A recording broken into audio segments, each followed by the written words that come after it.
बस्नेत एउटा यस्तो व्यक्ति जसले जिन्दगीमा पार्टीको कार्यकर्तादेखि बाहेक अरू केही काम गरेको छैन। एकचोटि मिनिस्टरसम्म भएका छन्। आफूलाई शुद्ध छु, अहिलेसम्म भ्रष्टाचार गरेको छैन भन्दै मिडियामा आएर च्यालेन्ज गर्छन्। यो ब्याङ्क्वेट, यो रिसर्ट र फेमस यो जिपलाइन जुन प्रचण्डको यो भिडियो त हेर्नु भएको थियो होला।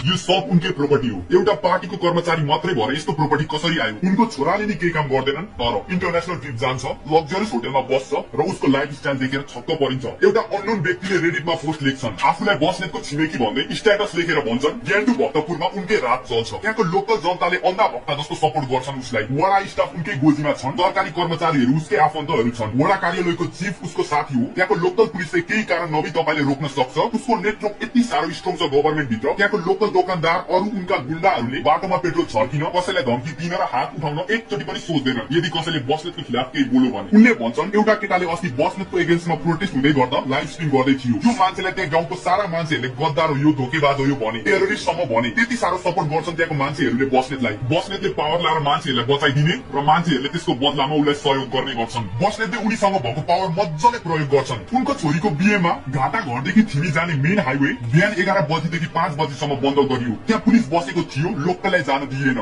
त्यहाँ पुलिसले लाइसेन्स चेक गरे जस्तो भन्दै बिहेको कार्ड चेक गर्दै थियो। बिहेमा इन्भाइट भएको मान्छेहरू मात्रै हिँड्न पाउँथे त्यो बाटोमा त्यो दिन। उनको निजी काममा यस्तो जनतालाई दुःख दिएर नि मिडियामा आएर खुल्ला रूपमा च्यालेन्ज गर्छन्, त्यति बाटो बन्द गर्नु स्वाभाविक हो भन्दै। 3 जना मान्छे बाइकमा आउँछन् मास्क लगाएर र राष्ट्रिय स्वतन्त्र पार्टीको एउटा नेतालाई रडले आक्रमण गर्छन्। उनी भन्छन् उसको टाउकोमा हानिरहेको थियो, उनीलाई मार्ने नियत थियो त्यो गुण्डाहरूको।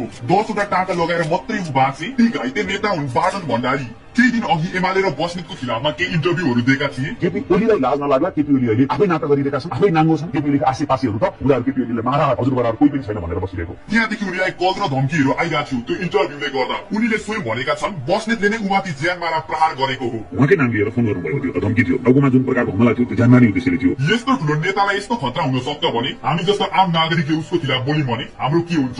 एउटा 31 वर्ष महिलाले बस्नेतलाई केस हाल्छिन्। एफआईआरमा लेखेको थियो बस्नेतले 2 चोटि रेप गरेको, जबरजस्ती गरेर 2 महिनाको बच्चा फ्यालेको। त्यो महिलाले भन्छिन् बस्नेत र उसको सम्बन्ध श्रीमान श्रीमती जस्तै थियो अरे। उनीले पुलिसलाई 39 पेजको मेसेजको स्क्रिनशट प्रुफको रूपमा बुझाएकी छिन्। त्यो स्क्रिनशटमा देखिन सकिन्छ कि उनीले बस्नेतको नाम लभ बुढा भनेर सेभ गरेकी छिन्। मेसेजमा बस्नेतले उनीलाई सिन्दुर हालेको कुरा नि पुष्टि हुन्छ। मेसेजमा बस्नेतले भन्छन् त मेरो बुढी हो, जे पाए त्यही गर्न पाउँदैनस् बुझिस्। मेसेजमा देखिन्छ बस्नेतले एबर्सनको लागि दबाई किनेको र कसरी दबाई युज गर्ने भनेर उसलाई पठाएको। मेसेजमा कहिले 3-4 दिनको दुःखमा नआत्तिनु भनेको छ भने कहिले यस्तो कदम चालेमा राम्रो हुँदैन भनेर धम्की दिएको छन्। उनीले पुलिसलाई बस्नेत र उसको पर्सनल फोटोहरू पनि दिएको छिन्। एउटा फोटोमा त बस्नेत नाङ्गै देखिन्छ। उनीले एबर्सन गरेको रिपोर्टको कपी पनि बुझाएकी छिन्। त्यो रिपोर्टमा उसले आफै आफ्नो साइन गरेका छन्। एफआईआरमा साफ लेखिएको छ बस्नेतले उनीलाई 2 चोटि बलात्कार गरेको, एकचोटि काठमाडौँको अपार्टमेन्टमा, अर्कोचोटि भारतको गुडगाउँको तुलसी अस्पतालमा। बलात्कार पछि उ प्रेग्नेन्ट भएको र उसलाई जबरजस्ती गरेर दबाई खुवाएको पनि भनेकी छिन्। अझै उसँग भएको प्रमाण मेटाउन बस्नेतले गुण्डाहरू लगाएर फोन जबरजस्ती लगेको र उमाथि कुटपिट भएको पनि भनेकी छिन्। यो एफआईआर गर्ने महिला शोभा पाठक हुन्। यस्तो प्रुफ सरकारले बुझाउँदा पनि न्याय नपाएर अहिले सोसियल मिडियामा होपलेस भएर न्याय दिनुस् भन्दै छिन्। मलाई न्याय दिन सक्नुहुन्छ? मलाई न्याय दिनुस् न। शोभा मलाई न्याय दिन सक्नु हुँदैन भन्दै रोइराकी छिन्। यस्तो प्रुफ हुँदा पनि पुलिसले उनलाई 2 चोटि जेल हालिसक्यो नेताको चरित्र बिगारो भनेर। उनीलाई पटक मार्न खोजे, आक्रमण भयो, नागरिकता, पासपोर्ट, फोन र सुनहरू सबै लुटपाट भयो। अझै यति हुँदा हुँदै बस्नेत यता कम्प्रोमाइज गर्ने भनेर लेटर पठाउँछन्। 9 वटा बुदा भएको लेटरमा के चाहिँ लेख्नुहोस्? उनीले भनेका छन्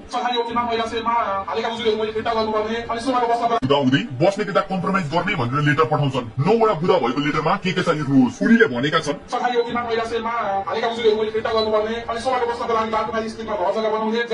त्यसपछि गएर अमेरिका जाने टिकट किनिदिने, 25 लाख पैसा दिने, तत्काल 3-4 महिना अमेरिका गएर बस्नु पर्ने, त्यसपछि गएर सामाजिक मिडियामा एक अर्कालाई घुसघुस गर्ने, कुनै खालका अभिव्यक्ति गर्न नपाउने, राजा बुढो भन्न नपाउने, अनि एक अर्कामा भएका मोबाइलका स्क्रिनशटहरू सबै चाहिँ मैले हटाइदिनु पर्ने। उहाँले पठाउनु भएको आफ्नो मोबाइलबाट। यही केसले देखाउँछ नेपालमा पावर छ भने रेप गरेर पनि खुल्ला घुम्छन् मान्छेहरू। यत्रो सरकारको अगाडि सबै प्रुफ हुँदा पनि। यति मात्रै होइन, अर्को रश्मिला धामी भन्ने महिलाले नि भन्छन् उनी नेकपा एमालेको नेता महेश बस्नेतदेखि बलात्कृत भएको महिला हो भनेर।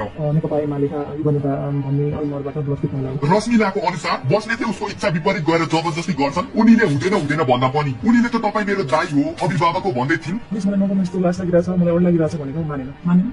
कसले देख्छ तिमीले भन्यो भने मात्र त अरू कसले देख्छ, कसले थाहा पाउँछ भनेर जबरजस्ती गर्ने गरेको। यो घटनाको 1 महिनापछि रश्मिलालाई फेरि कल आउँछ अनि बस्नेतले भन्छन् उनीलाई एचआईभी पोजिटिभ रोग लागु, तिमीलाई पनि लागु कि चेक गर भनेर भनेर भन्छन् उसले। त्यसपछि फेरि बस्नेतले रिपोर्ट चेक गर्ने बहाना पारेर रश्मितालाई आफ्नो अफिसमा बोलाउँछन्। उनी पनि अफिसमा सबैजना मान्छेहरू हुन्छन् भनेर जान्छन्, तर फेरि दोस्रो चोटि बलात्कार गर्छ बस्नेतले। उनीले तपाईलाई एचआईभी लागेको छ नगर्नु भन्दा त्यसो नगर्नु तपाईले संक्रमित भन्नु भएको छ नगर्नुमा त्यस्तो भन्दाखेरि पनि जबरजस्ती मेरो लुगा खोलेर जबरजस्ती गरेको त्यही। रश्मिला पुलिसमा जान्छु भन्दा तिम्रो छोरालाई स्कुलदेखि उठाउने र के गर्ने भनेर धम्की दिएर उसको मुख बन्द गराउँछन्। यस्तो अपराध गरेर अनि यस्तो खुल्ला रूपमा धम्की दिन सक्ने बस्नेत केपी ओलीलाई राष्ट्रपिता भन्छन्। केपीलाई राष्ट्रपिता हो सबैजना एमाले हो। बस्नेतसँग 600 जना हतियारधारीहरू छन्। 600 जना हतियारधारी छन् हेरौँ न। प्रधानमन्त्री सुशीला कार्कीलाई आमै भनेर भन्छन् र सुशीला आमैलाई हामीले कमसेकम 1 महिना त राइदाम मान्छौँ। उनको यो शब्दहरू सुन्दा एउटा मन्त्री कम गुण्डा जस्तो लाग्छ। उनी भन्छन् 3 दिनमा केपी शर्मा ओलीलाई शानदार ढंगले भित्राउँछन् अरे। 3 दिनभित्र केपी शर्मा ओली शानदार ढंगले बिक्री गरेर सागर गरिदिन्छ। जस्तै के जितेर आएको जस्तो आन्दोलनमा यत्रो युवाहरूको मृत्यु हुनुको लागि जित हो। उनी भन्छन् जेनजीको हल्लाले उनको भुतलानी झर्दैन अरे। तिमीहरूले गरेका हल्लाले मेरो भुतलानी झर्दैन। उनीले गरेको कर्म र उनको इमानदारीता बलियो छ अरे। थाहा छ कस्तो कर्म कस्तो इमानदारीता हो भनेर। अहिले जेनजीलाई बोके हराम आतंकवादी र तालिबानी भन्दै जनताहरूलाई भड्काउँदैछन् जेनजीको खिलाफमा। उनीले उसको घर जलाउने मान्छेहरूलाई खोजी खोजी काटिदिने भन्दै धम्की दिइरहेछन् खुल्ला रूपमा। बालेनलाई फुकेर उडाउने सिस्टमदेखि हटाउने रवि लामी चाहने बालेन र हर्क सम्पद राईको केही काम छैन भनेर भन्छन्। अब देश सम्हाल्ने बस्नेतले अरे। अब देश सम्हाल्ने आउँदैन कोही माइकेलले सम्हाल्ने होला। कोही माइकेललाई आउँदैन अरे। अब अझै राजनेता केपी शर्मा ओली भन्दै नारा लाउँदैछन् महेश बस्नेतलाई कुट्न र हराउन स्वर्गमा मुख धोराउनु पर्छ अरे। भन्छन् उनीको विपक्षमा बोल्नेलाई जुम्रा मिचिल जस्तै मिचिदिन्छन् अरे।